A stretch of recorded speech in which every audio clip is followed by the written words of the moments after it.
मेरे साथियों आज का आपका बहुत बहुत स्वागत है आपके अपने यूट्यूब चैनल टीचिंग क्लास 123 पर। आज दोस्तों हम आप लोगों को बताएंगे बीएससी एग्रीकल्चर सेकंड सेमेस्टर जो है फूड प्रोसेसिंग के इम्पोर्टेंट क्वेश्चन। चलिए आ जाइए सभी लोग और इम्पोर्टेंट क्लास को जो है देखिए और समझिए।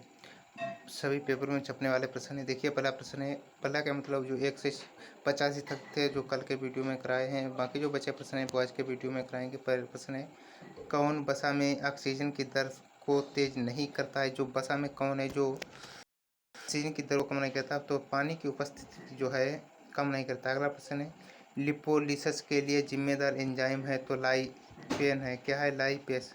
लाइपेस एंजाइम जो है जिम्मेदार है।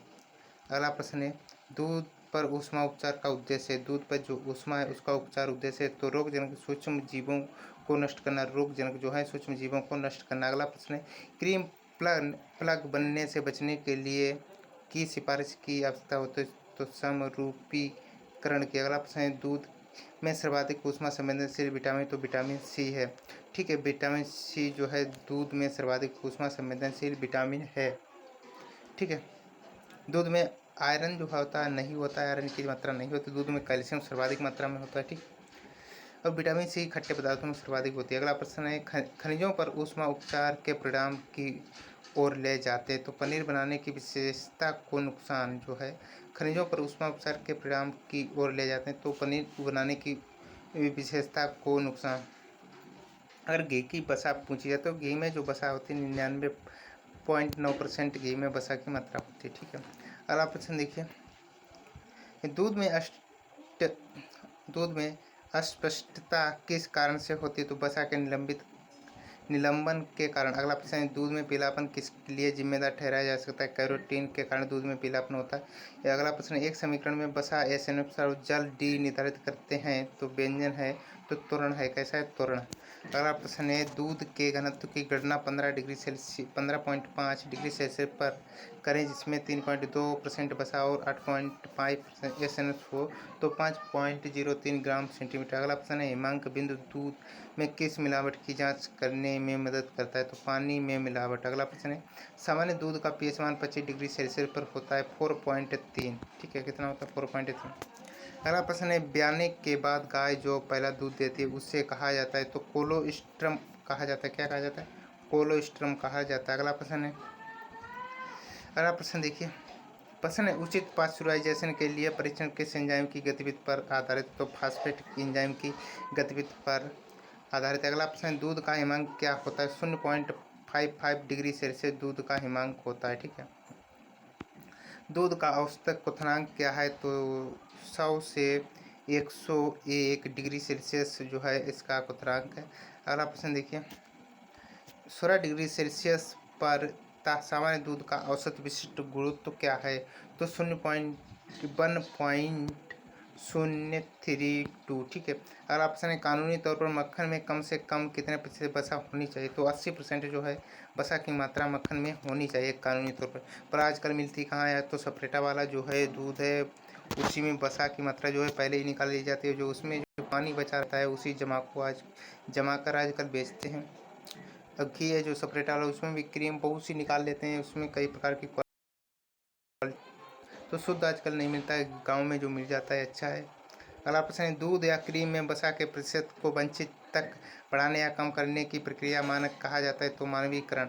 अगला प्रश्न है, वसा ग्लोब्यूल्स का बहुत छोटे वसा ग्लोब्यूल्स में विघटन को किस रूप में परिभाषित किया जाता है? द्रुतशीतन के रूप में। अगला प्रश्न है, समरूपीकरण में वसा ग्लोब्यूल्स का विघटन किसके द्वारा प्राप्त किया जाता है? तो अशांति और गुहिकाएं के द्वारा। अगला प्रश्न है, में अधिक वसा वाली क्रीम के सामान्य समरूप नहीं हो सकता है? तो ये 12% नहीं हो सकता। कितने परसेंट? 12% नहीं हो सकता है।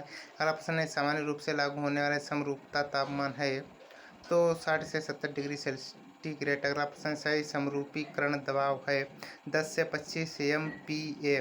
ठीक है, अगला प्रश्न है, लिपिड चरण का तापमान कैसे बढ़ाता है? तो वृद्धि बढ़ाती है। क्या बढ़ाती है? लिपिड चरण का फैलाव किसके कारण बढ़ाती है? तापमान बढ़ाती वृद्धि के कारण। अगला प्रश्न है, होमोजेनाइजेशन वसा ग्लोबुल के आकार को किस आकार में कम किया जा सकता है?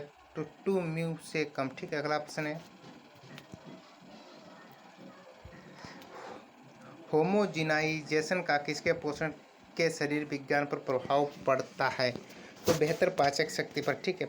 अगला प्रश्न है, समरूपक दूध में गठन में खराब स्वाद से बचने के लिए किस पैकेजिंग सामग्री का उपयोग किया जाना चाहिए? तो अपारदर्शी कंटेनर का। ठीक है। जो लोग नए वो चैनल को सब्सक्राइब कर लें तथा फेसबुक पे टीचिंग क्लास 123 है उसे भी फॉलो कर लें।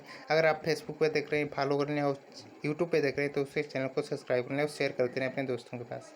अगला प्रश्न है, समरूपन दूध में अवसाद को रोकने के लिए कौन सा उपयोग कारगर साबित होता है? तो होमोजेनाइजेशन से पहले दूध का निस्पंदन। स्पष्टीकरण, समरूपीकरण के प्रथम चरण का मुख्य कार्य है तो फाइट ग्लोब्यूल्स कमी। अगला प्रश्न है, समरूपीकरण के द्वितीय चरण का मुख्य कार्य है तो वसा के समूह को अलग अलग वसा अणुओं में अलग अलग करना। अगला प्रश्न है, बाष्पीकरण की प्रक्रिया से संबंधित कथन गलत है तो बाष्पीकरण तरल के भीतर होती है। अगला प्रश्न है, बाष्पीकरण की दर है तरल के तापमान में सीधे अनुपातित। अगला प्रश्न है, बाष्पीकरण की दर में वृद्धि होती तो द्रव का खुला पृष्ठीय क्षेत्रफल घट जाता है। अगला प्रश्न है,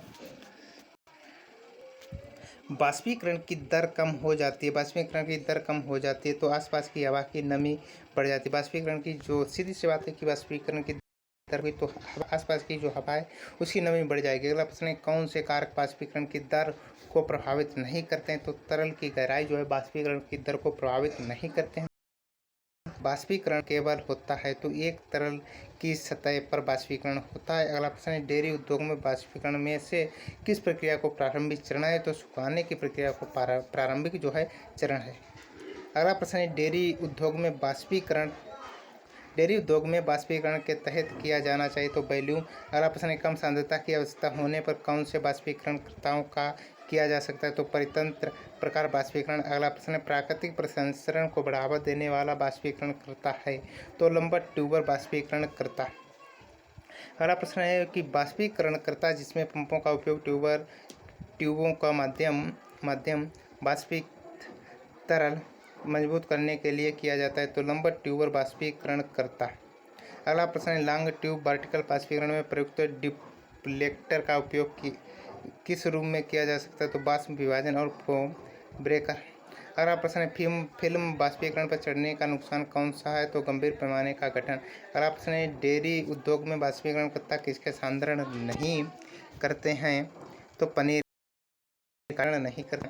अगला प्रश्न है, झिल्ली फिल्टर के माध्यम से प्रवाह पर स्वयं गैर प्रति वर्ग फुट के रूप में व्यक्त किया जाती है तो फ्लक्स। ताकना आकार माइक्रो निस्पंदन झिल्ली से होता है 0.1 से 5 म्यू तक। छिद्र आकार अल्ट्रा निस्पंदन झिल्ली से होता है 0.0 से 0.01 म्यू एम।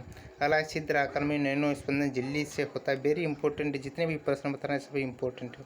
ठीक है। अगला प्रश्न देखिए, सांद्र या असिंत होने वाले विलय को क्या कहते हैं? तो फीड कहते हैं। क्या कहते हैं? फीड। जो लोग नए हैं वो चैनल को सब्सक्राइब कर लें। फेसबुक पे टीचिंग क्लास 123 फॉलो करें। इसकी PDF आप लोगों को टेलीग्राम चैनल टीचिंग क्लास 123 पर मिल जाएगी। ठीक है। अगर किसी भी जानकारी के लिए, किसी भी कमेंट के लिए तो आप हमारे जो है इंस्टाग्राम ID है RAH SINGH। ठीक है, SINGH। तो 6249 डाल सर्च कर सकें और किसी भी जानकारी के लिए हमसे कमेंट कर सकते हैं, पूछ सकते हैं। चलिए आज के लिए जय हिंद, मिलते हैं नेक्स्ट टाइम के लिए। तो करिए टाटा बाय।